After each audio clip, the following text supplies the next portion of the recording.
Hello everyone and welcome to today's video. Today I will be going over why Cubecraft is currently the #1 Minecraft Bedrock server.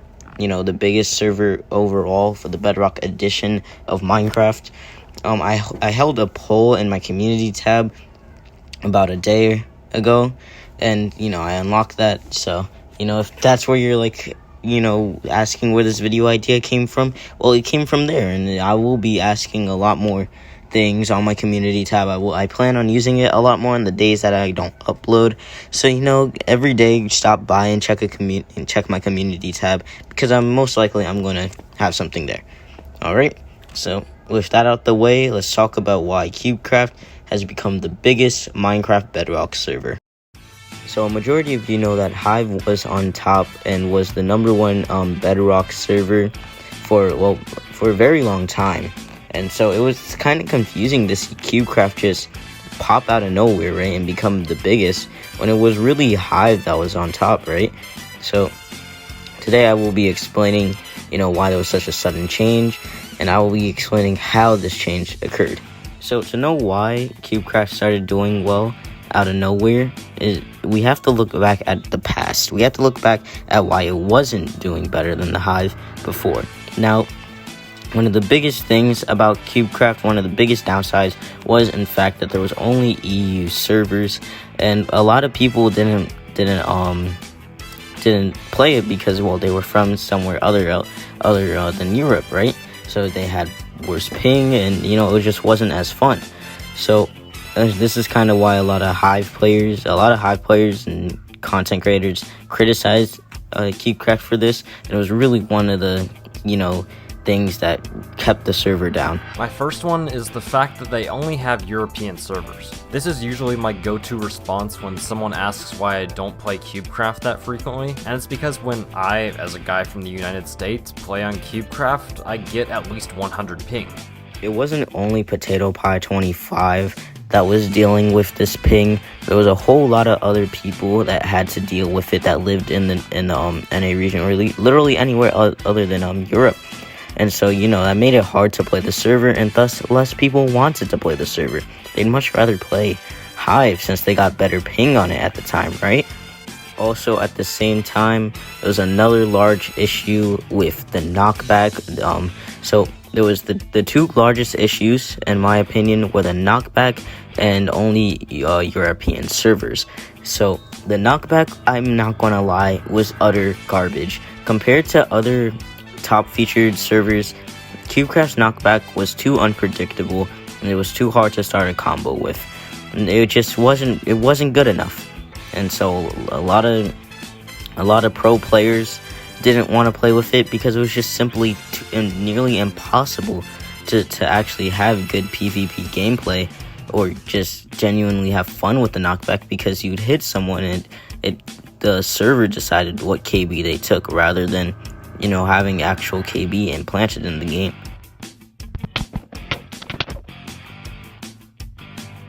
Would you enjoy playing with that knockback? No, you probably wouldn't. So this is a question that a lot of people at the time had to answer, and well, a lot of people said no, they don't want to play with that KB. And so if you don't want to play with the KB, since you can't really do anything about it, you just have to play another server. And this is why there was such little players playing Cubecraft. Cubecraft knew that their server had to change. They had to make some big changes. And so about 9 months ago, the first biggest change was introduced, and it was the fixing of the KB.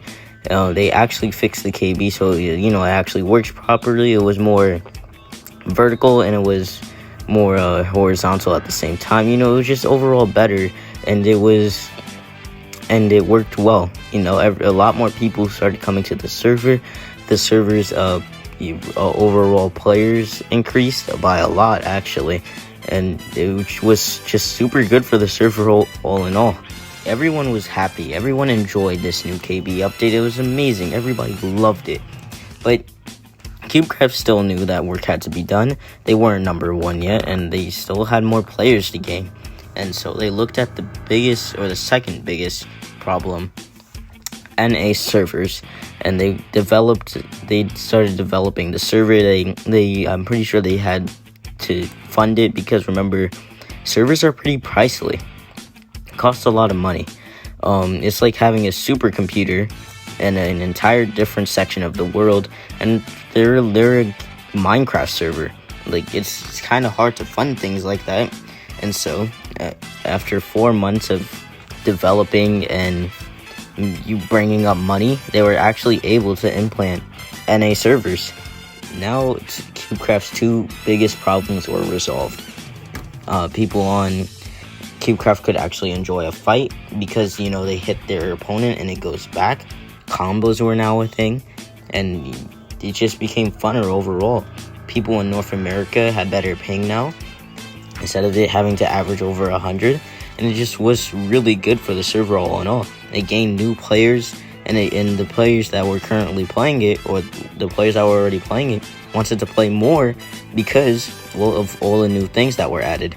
Cubecraft knew that it still wasn't over. They had to maintain their #1 spot by being consistent, and they kept bringing out new updates, and two of the biggest ones being the Spring RPG update and the Magic and Mayhem update.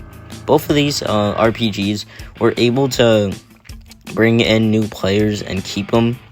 See, it was a nice, fun experience that wasn't necessarily too PvP based, and it was just, you know, a fun little action game you could play with your friends. It was really appealing to a majority of the community.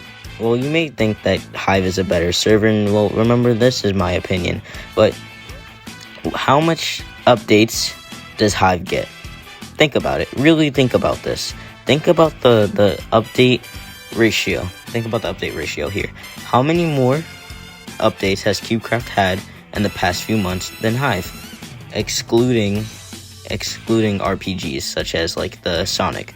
Like, what other smaller updates has Hive had? You see, I may be making myself look like an absolute idiot right now, but I don't believe they've had any other smaller ones. They may have had like 1 or 2, but I think it was pretty minor.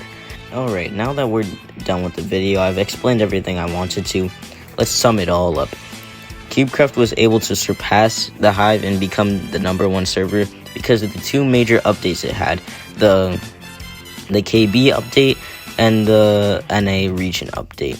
And then Cubecraft was able to continue this newfound consistency by adding smaller updates. Well, everyone, that's today's video. I'm out of here because I've been recording for the past few, and I've had to do a whole lot of voiceovers. So yeah, I'm out, and see y'all in the next one. Maybe I've been wasting time, my state of mind's been a little hazy lately, but I stay alive. Come take a dive inside my